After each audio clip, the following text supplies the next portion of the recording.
This is Carmel Bear, and you're listening to the Hidden Oaks Overdose Football Fix. It is Tuesday, September 26, 2023, 7:30 p.m. Sharp as a tack. Hello, everybody, and welcome to the Hidden Oaks Overdose Football Fix podcast. I am one of your lovely hosts, the Garlic Johnson. We are joined, as always, by your other lovely hosts, the Josh Mitchell. Josh, say hi to the folks out there. Hi, folks. We appreciate people in the Discord. Segment start times down in the description below. Thank you at Levi Oki Illustration for all the beautiful art. Josh, how you doing, pal? I is Nerdin. How are you, Gar?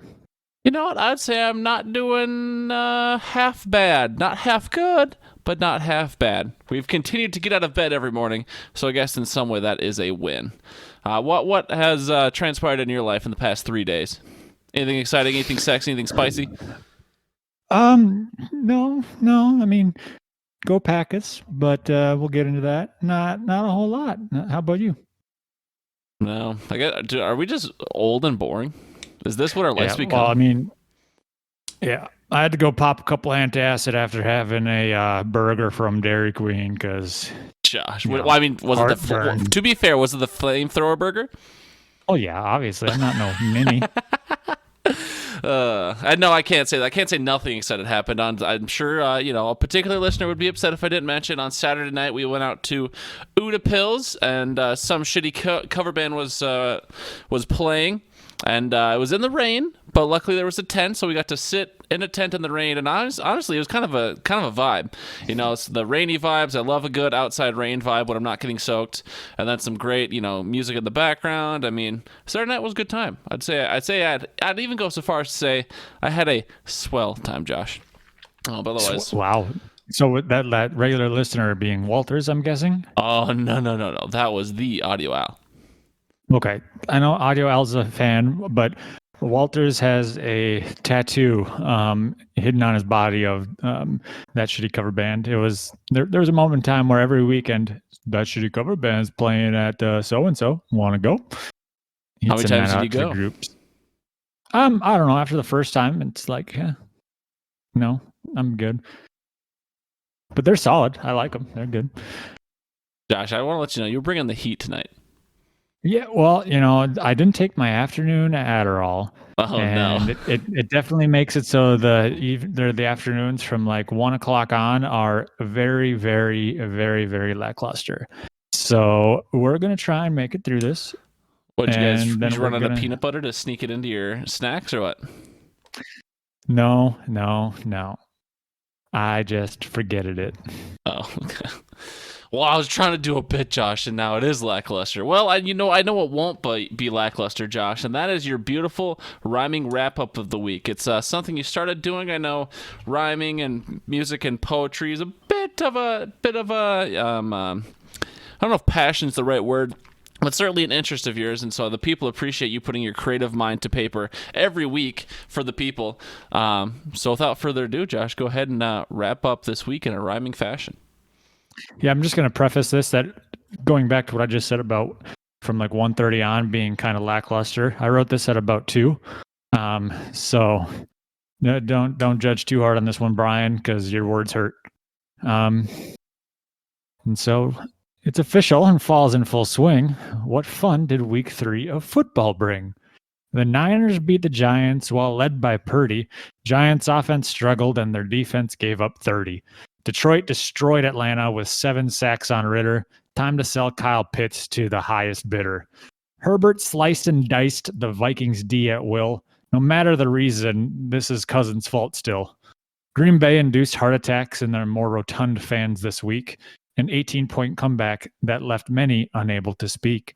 The Texans wheeled the Jags, who were good for a spell.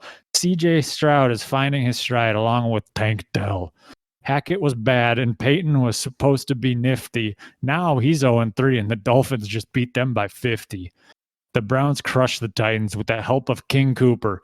Let's not forget that the Browns quarterback forced women to touch his pooper. Bills' defense was zooming and proved trouble for Howell.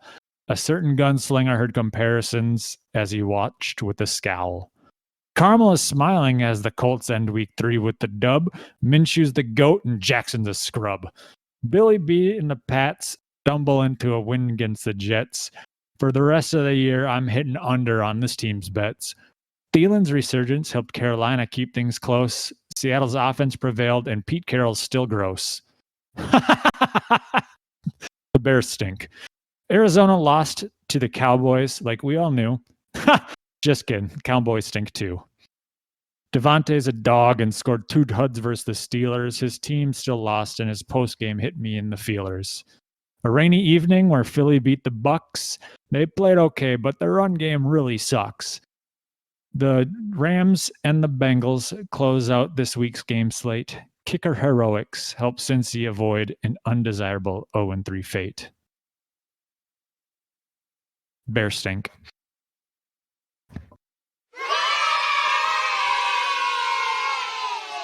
Beautiful, Josh. Proud of you. I know. Thanks, children. That was a great Dr. Seuss, wasn't it?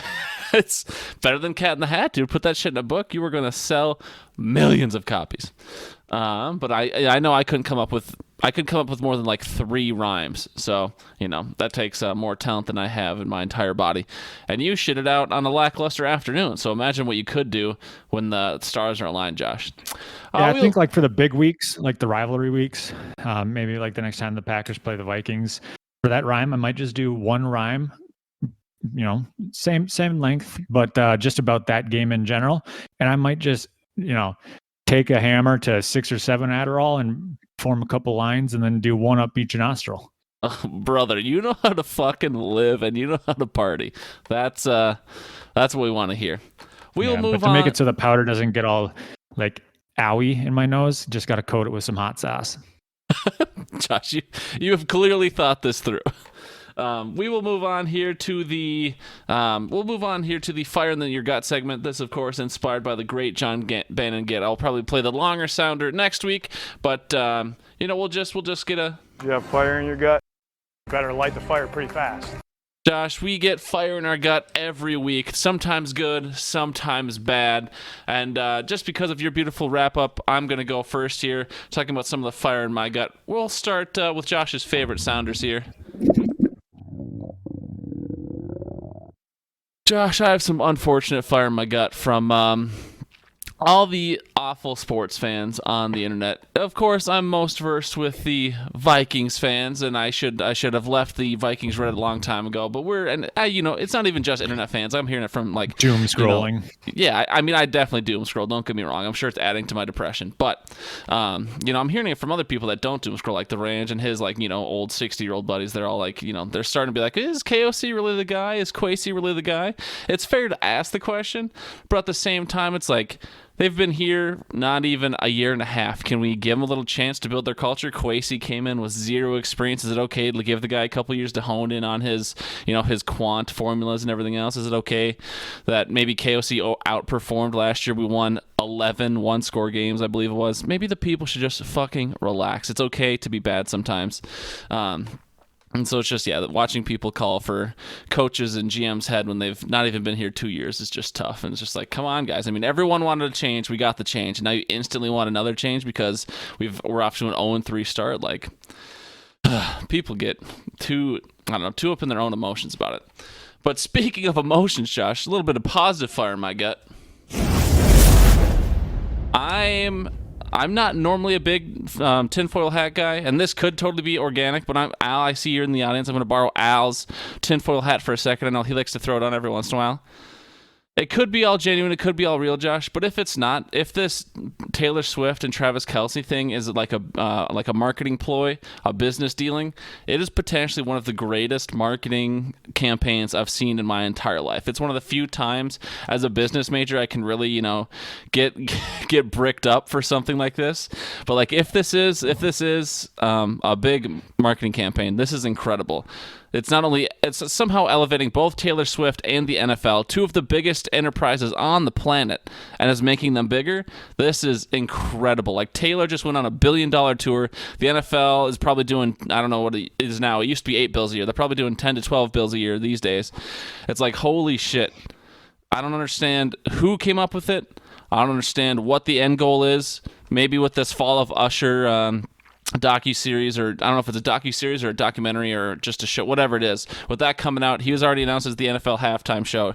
Josh, what I'm thinking, Usher's going to get taken down. Taylor Swift's going to come in and save the day at the Super Bowl halftime show. That's my tinfoil hat theory, and that gives me some fire in my gut because, again, this is one of the greatest business dealings of all time. You take an average person on the street, they won't know who Travis Kelce is, but they'll know who Taylor Swift is. You put the power of the NFL with the power of Taylor Swift, this is a global monopoly of people's attention, and it's taking over the world. So let's add some antennas onto your tinfoil hat. All right, and let's just say that this branches out to where, okay, now we're hitting all populations.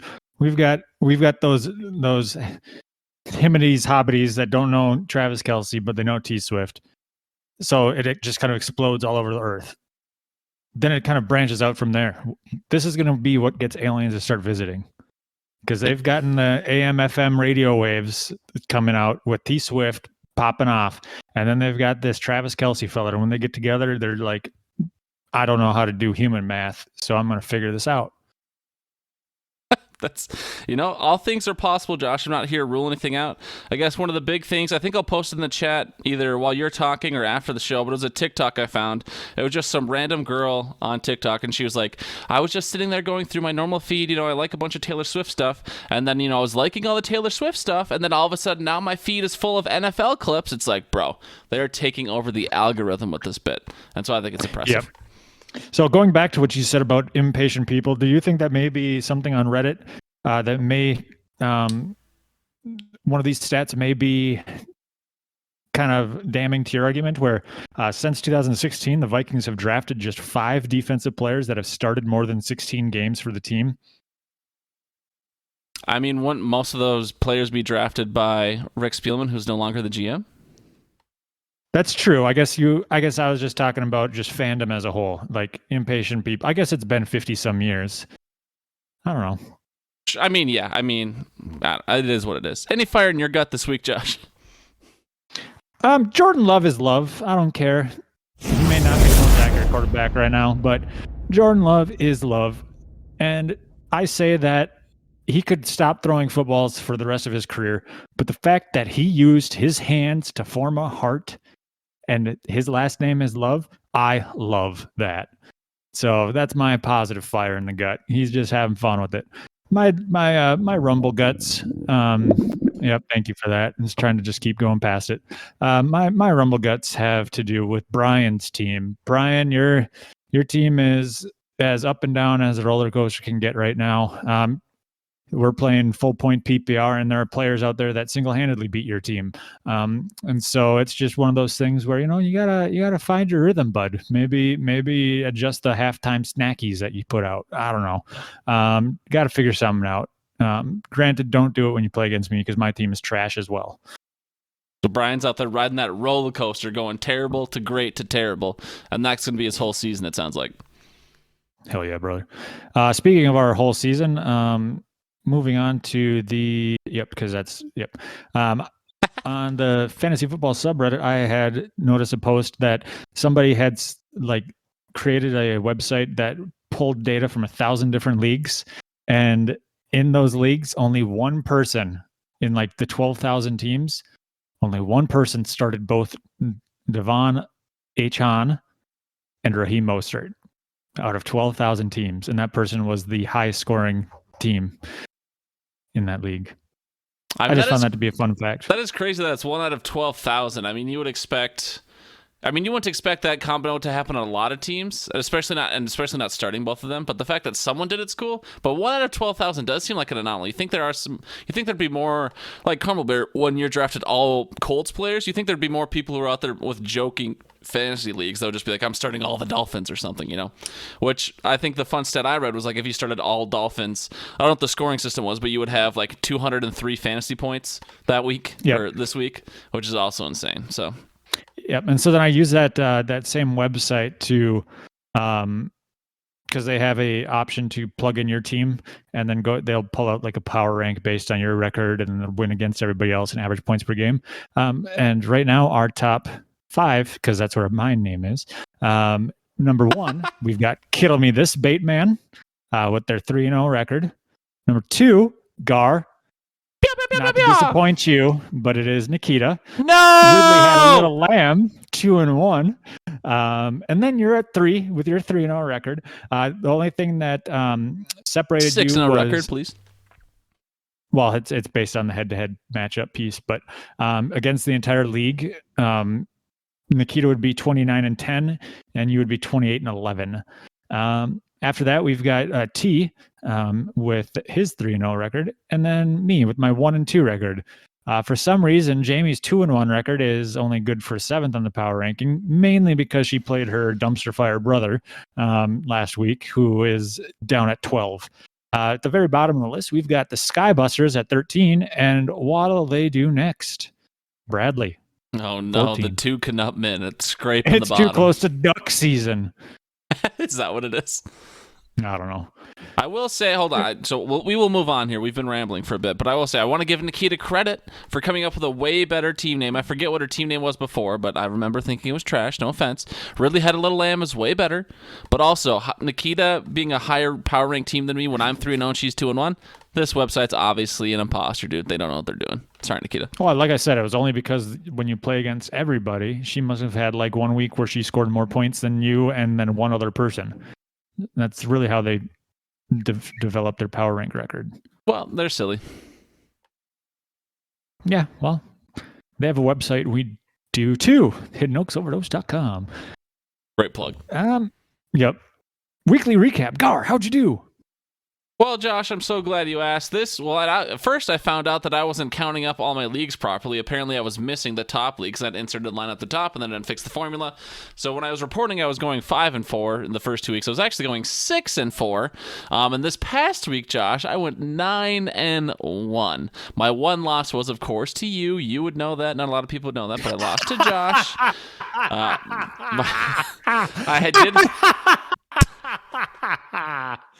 I did have Raheem Mostert on the bench, which is unfortunate. Wouldn't have made a difference. I would have lost by a lot anyways. I don't think I had enough points available to me if I started the perfect best ball lineup to beat you. But, yeah. My one loss was to Josh. Overall in the season, I am 21-9 head-to-head. That's a 70% winning percentage. That's pretty damn good. Using the intellectual property of Joshua Allen Bunker Incorporated, if I were to play every team every week, I would be 238-111. So that's a winning percentage of, that's a winning percentage of 68.19. Batting average 682. I mean, not bad. And again, I'll say it every week, Josh. All I care about is being the best in my most expensive leagues. Then I'll pay for everything else. That's where my focus goes. And I'm doing the best in my 2 most expensive leagues. So everything is coming together. Josh, how did you do this last week? Well, it was a bit of a bumpy ride, but I ended up with a 6-3 record with my one loss in the Hidden Oaks redraft and against the median. And then the Butt Sweat and Beers League. I went into Monday night's games up 10 with McPherson going against T. Higgins, Devonta Smith, and Jake Elliott. And I basically chalked that up as a loss, hoping to just get them against the median. And then Big Kick Mick puts up a solid 20 spot and leads me to victory over the undefeated Benjamin Williams. So, yeah, you're welcome. So for the overall on my seasons, I'm 20-7 for 74.07. And then using the Joshua Allen Bunker Incorporated intellectual property, I am 114-51 with a 69.09 win percent. Just always have to be fucking better than me, don't you, Josh? Can you let me have the spotlight one fucking time? Well, last year it was like this, and then you ended up winning more money than me, so don't worry about it. I'm fucking on to you. We'll move on to the FanDuel top 3. Last week, Josh Walters barely beat me out. Him and I were going back and forth all Sunday. The top score of week 3 was Panic Man Walters with 151.98 points. I was right behind him, just 0.6 away. I had 151.38. And then Vikes Number Man, a.k.a. Steve, a.k.a. Druser, he got 132 in a distant third. Going to the volatile top 3, since it's only 3 weeks in, we have dethroned both... Is it Levi and Brad, I think? Anyways, Vikes Number Man's up top. The Drusers at 365.8. Josh, you're in second at 362.1. And Panic Man Walters is clinging on to third with 360.54. These will continue to change rapidly, at least for another 3-4 weeks until, numbers get established. And then we'll kind of see how the leaderboard stays. Stop the count. Well, we will not be stopping the count, but we'll see if anyone has put up some really good performances early to hold on to their spots, or if there will still be plenty of turnover with some big weeks yet to come. And with that, Josh, we'll go ahead and move on to my favorite segment of the year. This is the HAWGs at the market. Bacon? You don't put bacon in your body. Why not? The worst thing you could put in your I body. love hog. It's fried fat. I eat everything on the pig except the squeal. Oink.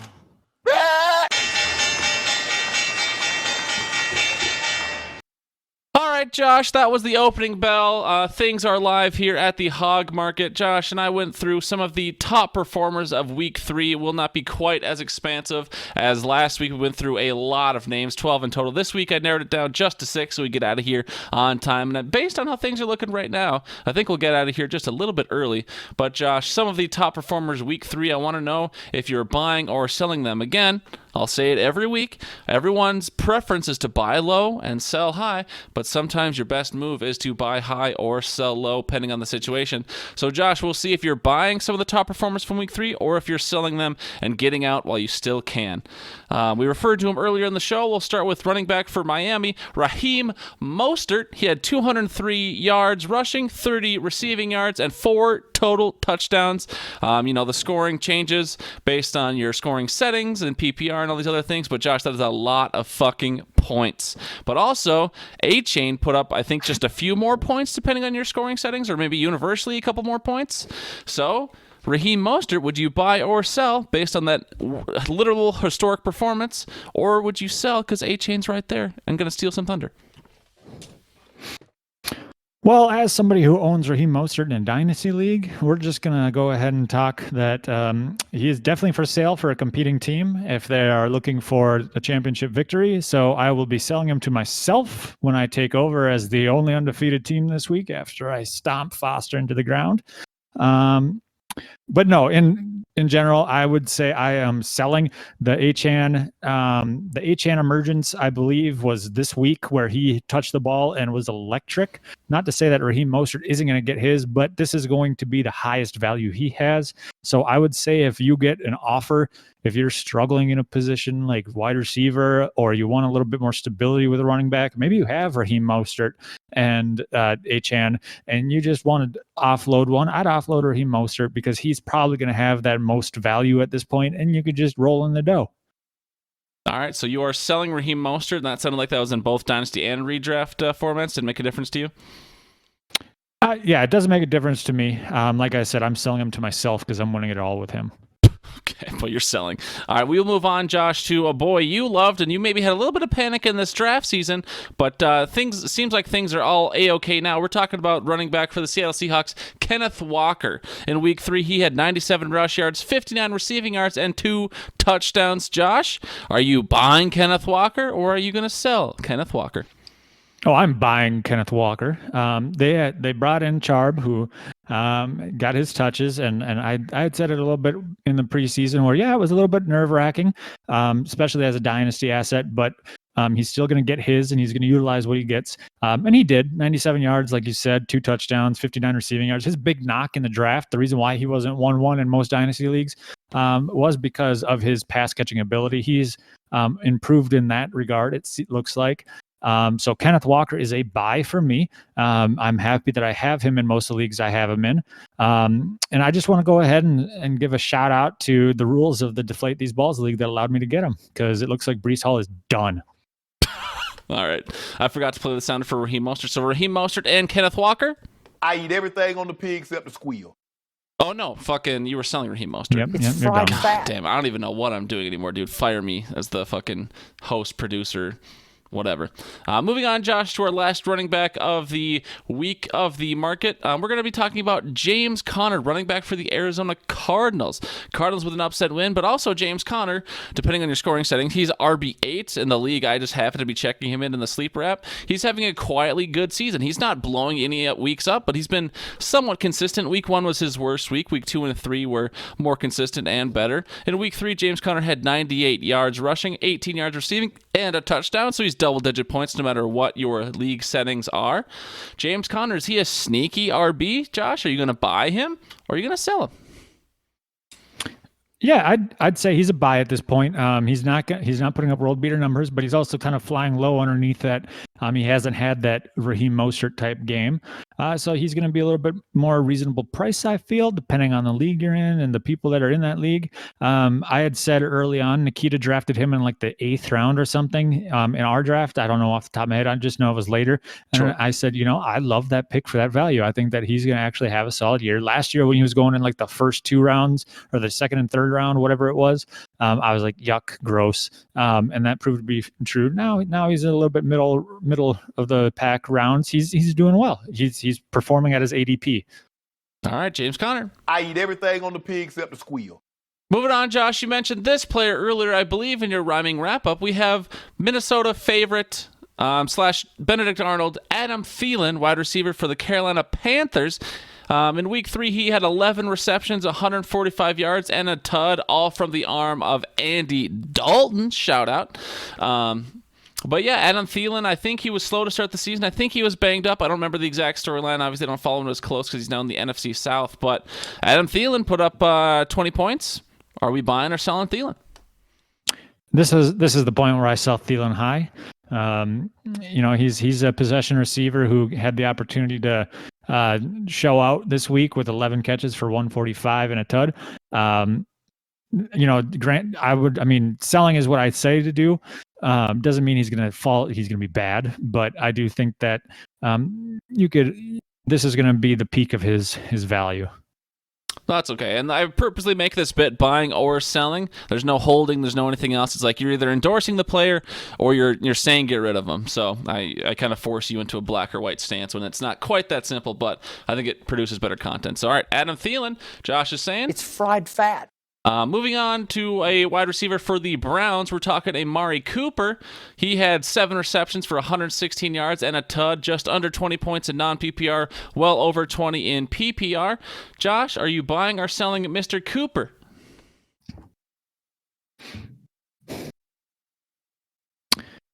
I'm buying. He's the wide receiver 1 in that team. They lost Chubb, so the balls they're likely going to say, hey, Deshaun, go out there and make people forget that you're a horrible, horrible human being and play good football and throw it around a little bit. So Amari Cooper's going to get his. I feel like he was banged up this week or entering the week, and he still put up a solid performance. So I would say Amari Cooper is a buy. I eat everything on the pig except the squeal. The last one, Josh, people might give me a little bit of flack for saying this player didn't have a great performance in week 3, but certainly better performance than you think. And I wasn't going to put in fucking like Devontae Adams or Tyreek Hill or some like obvious buys into the segment. So I scraped a little bit deeper going through the week 3 performances. And we have wide receiver for the Pittsburgh Steelers, Calvin Austin. He only had 2 receptions, but for 72 yards and a tud. So this guy was catching bombs. Calvin Austin is getting some of the production in the wake of Deontay Johnson being gone. Even though the Steelers are bad, Josh, would you buy Calvin Austin for probably still pretty low still? Or would you try and sell off maybe his best performance he'll get this year? Well, I think the only option is to buy because most waiver wires still have him. And so I'd toss in maybe a buck or two on the free agency bid. All right. Short and sweet. Calvin Austin. I eat everything on the pig except the squeal. And that's to say if he's on your roster, you're a horrible manager and you should be ashamed. I think I have him in the Guillotine League, but there's still like 15 teams competing. Moving on, Josh. Different. Yeah, moving on, Josh, to... Oh, there's the closing bell. That's all we have time for in this week's HAWG Market. Josh, anything else you'd like to say to the people before we get the hell out of here? Al, I appreciate you listening to all of that nonsense, and I do appreciate your team name update in the Champions League. Similar to what I say for drafting offensive linemen, why not just draft the good players and leave the bad ones for the rest? That's what the Green Bay Packers tend to do. And so you should have done that strategy with your Champions League. But I do appreciate the team name update. Maybe I'll turn things around. Most likely against me now that I've said that and put that out in the universe. All right. Thank you, everyone, so much for listening. If you would like to join our Saturday morning show with a start-sit, that's what we'll focus on then. Otherwise, we would love to see your buys or sells in the chats on Tuesday nights. But we will see you 8 a.m. on Saturday morning. All right. Love you. Bye-bye. Go Packers.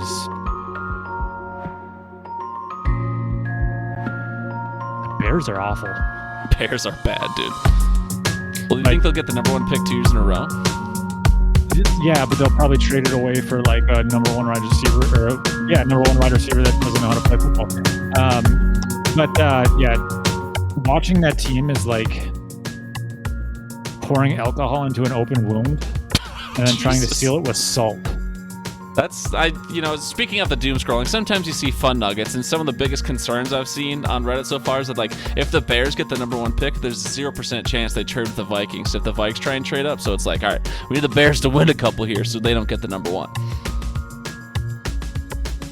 Why would the Vikings trade up to number 1? What would they have to give? I don't know, Josh. A fucking top 8 pick because we fucking stink? I guess, yeah. Moving from 2 to 1 probably isn't that expensive. All right. Well, I'm going to stop recording now. You're a monster. Get out of here. Go spend time with your loving wife. Go Packers. All right, Josh. You did such a beautiful job singing. I'm going to ask you to do it one more time. It's beginning to look a lot like Christmas. Wonderful. Thank you.